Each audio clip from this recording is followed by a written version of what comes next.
নমস্কার, আমি doctor চন্দ্রাংশু Shastri. চিরন্তনী YouTube চ্যানেলে সকলকে স্বাগত। আজ কর্কট রাশির জুলাই 2025 মাসিক রাশিফল নিয়ে আলোচনা করব। মাসিক রাশিফলে আমি স্বাস্থ্য, শিক্ষা, প্রেম, দাম্পত্য জীবন, ভাগ্য, ক্যারিয়ার, বিজনেস নিয়ে আলোচনা করি এবং শেষে সহজ প্রতিকারের উল্লেখ করি। আপনি যদি এই চ্যানেলে নতুন হন তো প্লিজ চ্যানেলটিকে সাবস্ক্রাইব করে নেবেন। এখানে বিভিন্ন রাশির মাসিক রাশিফল, বিভিন্ন টোটকা, বিভিন্ন পূজা পার্বণের নির্ঘণ্ট ও নিয়মবিধি নিয়মিত সম্প্রচারিত হয়। জুলাই মাসের গ্রহদের ট্রানজিট। কর্কট রাশি তথা লগ্নের ফার্স্ট হাউসে অবস্থান করবে বুধ, আপনাদের তৃতীয় পতি ও দ্বাদশ পতি।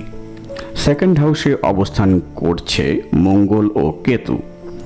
মঙ্গল কর্কট লগ্ন তথা রাশির যোগকারক গ্রহ, পঞ্চমপতি ও দশমপতি। এইথ হাউসে অবস্থান করছে রাহু। নাইন্থ হাউসে অবস্থান করছে শনি। 11th হাউসে অবস্থান করছে শুক্র এবং 12th হাউসে অবস্থান করছে বৃহস্পতি ও রবি। প্রথমেই স্বাস্থ্য। কর্কট রাশি তথা লগ্নের ফার্স্ট হাউসে অবস্থান করছে বুধ। জুলাই মাসে আপনাদের স্বাস্থ্য ভালোই যাবে, বড় কোনো সমস্যা আসার কথা নয়। তবে আপনাদের ষষ্ঠপতি ও নবমপতি দেবগুরু বৃহস্পতি দ্বাদশে অবস্থান করছে এবং বর্তমানে দুর্বল, তাই ডাইজেস্টিভ প্রবলেম, স্টমাক রিলেটেড সমস্যা আপনাদের বিব্রত করে তুলবে। ফাস্ট ফুডের প্রতি অতিরিক্ত আসক্তি এই সময়ে পরিত্যাগ করলেই ভালো হয়। ফ্যাটি আহার্য দ্রব্য এই সময় খাবেন না। আপনাদের অষ্টমে অবস্থান করছে রাহু, তাই যারা গাড়ি চালান তারা সাবধানে গাড়ি চালাবেন, অন্যমনস্ক হবেন না, অযথা রিস্ক নেবেন না। শিক্ষা। 5th হাউস থেকে শিক্ষার বিচার করা হয়। কর্কট রাশির 5th লর্ড মঙ্গল আপনাদের সেকেন্ড হাউসে অবস্থান করছে কেতু যুক্ত হয়ে। পঞ্চমপতি মঙ্গলের চতুর্থ দৃষ্টি পড়ছে পঞ্চমে, একাদশপতি শুক্রের দৃষ্টিও পড়ছে পঞ্চমে। সুতরাং জুলাই মাস বিদ্যার ক্ষেত্রে খুবই ভালো যোগ। এক্সামের ক্ষেত্রে সাফল্য লাভ হবে, পড়াশোনায় একাগ্রতা বজায় থাকবে। এই মাসে বিদ্যাক্ষেত্রে সকল ইচ্ছা চরিতার্থ হবে। একাদশ ঘর হলো আমাদের সাফল্যের ঘর। একাদশপতি দৃষ্টি পঞ্চমে পড়ায় বিদ্যাক্ষেত্রে অবশ্যই সাফল্য লাভ ঘটবে। লাভ রিলেশন। পঞ্চম ঘর থেকে লাভ রিলেশনের বিচার করা হয়। পঞ্চমপতি মঙ্গলের পঞ্চমে দৃষ্টিদান, একাদশপতি শুক্রের পঞ্চমে দৃষ্টি জুলাই মাস লাভ রিলেশনের ক্ষেত্রে খুবই ভালো। কিন্তু পঞ্চমপতি মঙ্গল কর্কট রাশির সেকেন্ড হাউসে অর্থাৎ সিংহ রাশিতে অবস্থান করবে 28 জুলাই 2025 পর্যন্ত। মঙ্গলের সঙ্গে অবস্থান করছে কেতু, ফলে আপনাদের কথাবার্তায় উগ্রতা বৃদ্ধি পাবে। ক্রোধপূর্ণ কথাবার্তা প্রেম সম্পর্কে সমস্যার সৃষ্টি করবে। এই নেগেটিভিটি ছাড়া জুলাই মাস লাভ রিলেশনের ক্ষেত্রে খুবই ভালো। একাদশপতি শুক্রের পঞ্চমে দৃষ্টিদান, পঞ্চমপতি মঙ্গলের স্বক্ষেত্রে দৃষ্টিদান লাভ রিলেশনের ক্ষেত্রে প্রকৃষ্ট সময়। Married life. 7th হাউস থেকে ম্যারিড লাইফের বিচার করা হয়। আমাদের সপ্তমপতি হলো শনি। শনি বর্তমানে 9th হাউসে অবস্থান করছে। কর্কট রাশির সেকেন্ড হাউসে অবস্থান করছে মঙ্গল। মঙ্গলের দৃষ্টি পড়বে সপ্তমের দ্বিতীয়। অষ্টম ঘরে মঙ্গলের দৃষ্টি ম্যারিড লাইফের ক্ষেত্রে সমস্যার সৃষ্টি করে। সপ্তমের দ্বিতীয় ঘর অর্থাৎ কথাবার্তার ঘর, সুতরাং দাম্পত্য জীবনের কথা বলতে বলতে তা ঝগড়ায় পরিণত হবার সম্ভাবনা রয়েছে। সপ্তমপতি শনির নবমী অবস্থান পার্টনারের ভাগ্য বৃদ্ধি করবে। ভাগ্য। নবম স্থান থেকে ভাগ্যের বিচার করা হয়। কর্কট রাশির ভাগ্যপতি হলো দেবগুরু বৃহস্পতি। বৃহস্পতি এখন আপনাদের দ্বাদশ ঘরে অবস্থান করছেন, যা অনুকূল যোগ নয়। নবম স্থান অর্থাৎ ভাগ্যস্থানে অবস্থান করছে শনি। আপনাদের সপ্তমপতি ও অষ্টমপতি হলো শনি।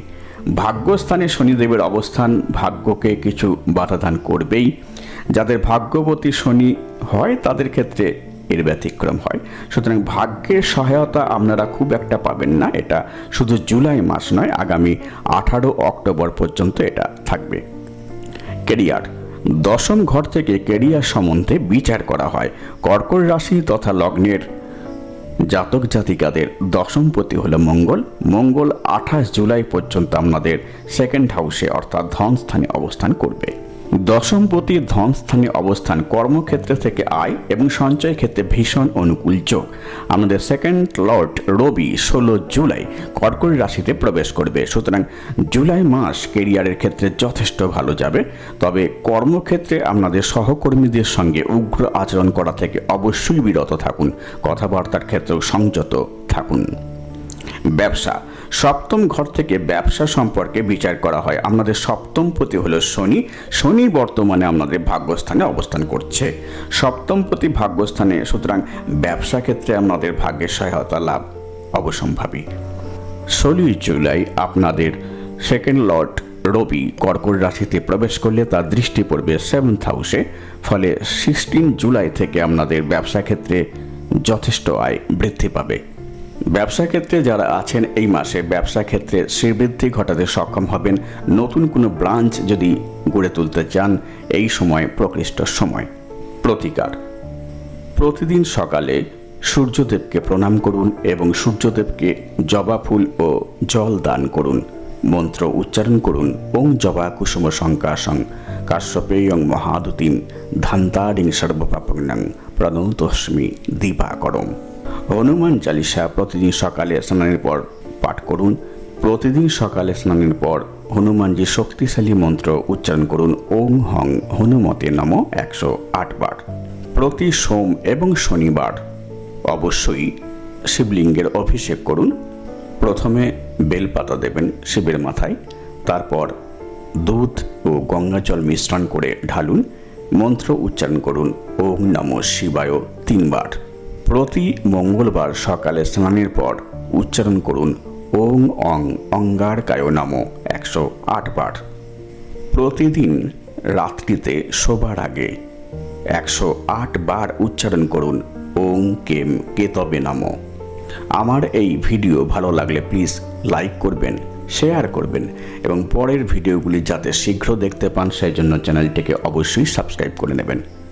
আর আমার জ্যোতিষী পরামর্শ গ্রহণে আগ্রহী হলে 8617498640 এই ফোন নম্বরে ফোন করতে পারেন বা হোয়াটসঅ্যাপ করতে পারেন 9434660892 এই নম্বরে।